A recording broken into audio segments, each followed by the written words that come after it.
조갑제 TV 시청자 여러분 안녕하십니까. 2021년 6월 5일 오후 2시입니다. 이준석 씨가 예상대로 국민의힘 당대표가 되면은 이분이 해야 할 가장 중요한 일은 내년 3월 9일에 있을 대통령 선거 국민의힘 후보를 만들어내는 과정입니다. 그러니까 일종의 PD 역할을 하게 됩니다. 이 대선 경선 관리자가 되는 거죠. 가장 성공적인 예는 PD의 가장 성공적인 예는 최근 TV조선의 미스터 트롯이었습니다. 미스터 트롯 방식으로 대통령 후보를 뽑겠다는 이야기는 국민의힘에서 작년부터 나와 있습니다. 그러면서 이번 서울시장, 부산시장 후보도 그렇게 뽑겠다라고 했는데 그 비슷하게 되었습니다. 그러나 이번은 이제 본 게임입니다. 어떻게 하면은 성공할 수 있겠느냐. 그것은 TV조선의 미스터 트롯이 성공한 원리를 한번 파악할 필요가 있는데, 첫째, 계급장 떼고 무한 경쟁을 했습니다. 과거에 자기가 가수를 했든지 안 했든지 나이도 별로 따지지 않고 했어요. 그 다음에 비교적 심사를 공정하게 했습니다. 나중에는 약간 문제가 있었어요. 미스 트롯일 경우에는 뭐냐 하면은 일반 그 인기 투표를 너무 많이 반영을 해가지고 전문가들의 평가와 상당히 다른 결과가 나오기도 했습니다. 그것을 뺀다면은 그 당시 심사단 구성은 전문가들의 평가와 일반인의 평가를 섞은 거죠. 그런데 전번 미스 트롯은 일반 평가에 너무 많은 점수를 배점을 해가지고 공정성에 좀 문제가 있었습니다. 어쨌든 전문가와 비전문가를 섞는 거, 이거는 뭐 당원 투표와 일반 여론조사 뭐 이렇게 되겠는데, 아마 이번 대통령 선거의 경우에는 일반 여론조사로 하지 않을까 하는 그런 생각도 듭니다. 하여튼 공정성, 그 다음에 세 번째가 가장 중요한 요소인데 재미가 있었습니다. 정치도 이 예능과 연애와 상당히 비슷한 점이 있는데 재미를 만들어내야 됩니다. 정치도 이제는 재미입니다. 재미없는 정치는 심각하기만 하고 거룩하기만 한 정치는 사람들이 그들도 보지를 않습니다. 어떻게 하면 재미를 만들어낼 것이냐. 이준석 씨는 출마 선언문에서 보니까 자기가 공정하게 하면은 토론도 지금까지와 다른 방식으로 하겠다.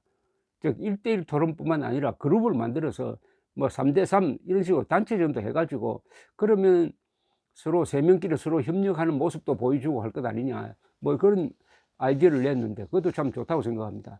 그리고 꼭 토론만 해야 되겠습니까? 아니 장기 자랑을 하면 안 됩니까? 노래 제일 잘 부르는 사람은 노래 부르든지 아니면은 연주를 하든지 아니면 스포츠 잘하는 사람이면은 그걸 한번 벽돌 부수기를 하든지 뭐 하는 방법도 있지 않을까 생각이 들고요.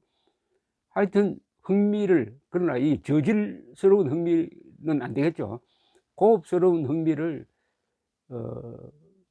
하면서 미리 준비한 정책에 대해서 설명할 기회를 주고, 그리고 그 정책을 놓고 서로 공방전도 벌리고 해가지고 세미나식으로 해도 되고, 어떻게 보면은 장기자랑식으로 해도 되고, 또 뭐 이런 건 안 될까요? 국민들을 한번 웃겨보세요. 유머 감각이 있어야 되는 것 아닙니까? 정치인들의 유머 감각도, 특히 대통령의 유머 감각도 이게 중요한 이 요소입니다. 문재인 같은 유머 감각이 없는 사람이 대통령이 되니까 얼마나 사람들이 불행합니까? 레이건 대통령처럼 사람을 잘 웃기는 대통령이 등장하니까 미국이 그 8년 동안 얼마나 행복했습니까? 미국인들이.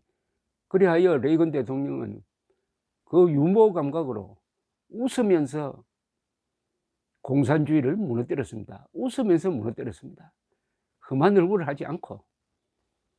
이런 모든 일을 주관해야 될 사람이 바로 국민의힘 당대표다, 이거죠. 근데 이준석 지금 30대 이 당대표 후보가 간담회를 했네요. 어제군요. 이 강원도민 당원 간담회를 춘천에서 했습니다. 여기서 이런 이야기를 했습니다. 윤석열, 안철수, 홍준표뿐 아니라 김동연, 최재형 등 모든 분 누구라도 우리 당의 대선 주자가 될 수 있다. 열감 분들은 각자의 위치에서 다른 일과 말씀을 하셨지만 분명한 것은 나라를 위한 선한 마음이 있었기 때문에 우리는 의심하지 말고 포용해야 한다. 당이 융합하지 않고서는 대선에서 승리할 수 없고 훌륭한 인물을 내세웠을 때 젊은 세대도 공감하고 좋은 결과가 나온다는 것은 4.7 재보궐선거 때 확인됐다. 누구든지 당에 들어올 수 있는 당의 포용력을 갖춰야 한다. 그러면서 시대 정신이 공정이라고 떠오르게 된 것 자체가 큰 변화다.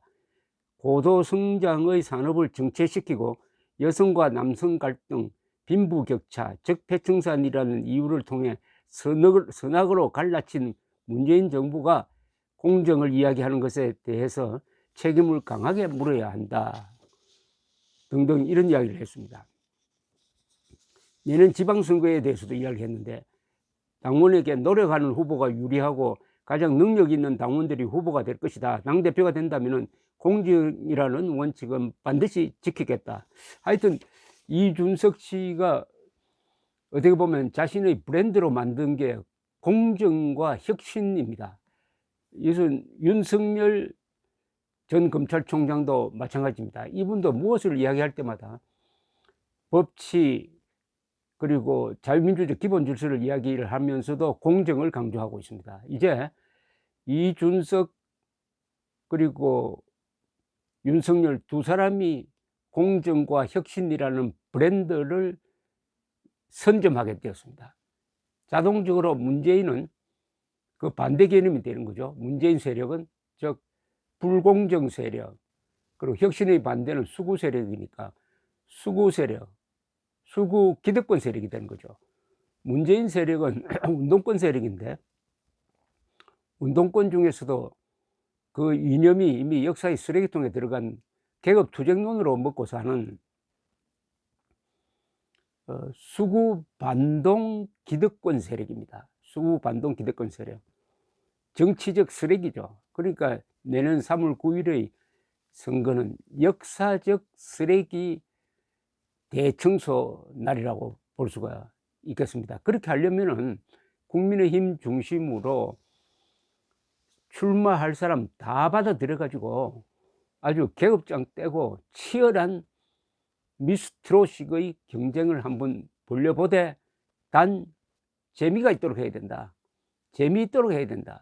그리고 건설적으로 해야 된다 하는 원칙을 관리할 사람이 바로 이준석 당대표가 된다면 지금 가장 유력시되는 이준석 씨의 임무가 되지 않을까 하는 그런 생각을 하게 됩니다. 그런 점에서는 이준석 씨에 대한 여러 가지 불안감, 의구심을 제기하는 사람도 많은데 적어도 이준석, 청년 이준석이죠.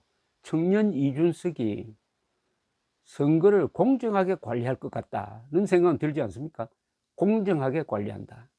공정하게 관리한다. 바로 이 공정이죠. 페어니스라고 그러죠. 영어로는 페어 플레이를. 우리가 스포츠에서 제일 중요시하는 게 승패보다도 페어 플레이다. 스포츠를 해야 되는 이유 중에 하나는 저도 승복하는 그 습성을 기르는 것이 스포츠를 하는 이유라고도 합니다. 또 하나 여기에 이준석 씨나 지금 당대표로 나온 분들이 한마디도 하지 않는 게 있습니다. 그럼 내년 선거의 본질은 뭐냐? 공정과 불공정 세력의 대립이기도 하지만은 그 밑에 있는 것은 거대한 이 한반도의 대결 구도입니다. 그것은 김일성 세력과 대한민국 세력의 대결입니다. 폭압 세력과 자유민주 세력의 대결입니다. 거짓 세력과 진실의 대결입니다. 그것은 또한 선과 악의 대결입니다. 그것은 또한 민족사의 정통성과 삶의 양식을 놓고 다투는 타협이 절대로 불가능한 대결입니다. 김일성 편에 설 것이냐, 대한민국 편에 설 것이냐의 선택입니다. 검찰이 만약 문재인 정권을 비호한다면 그것은 김일성 세력 편에 서는 겁니다. 감사합니다.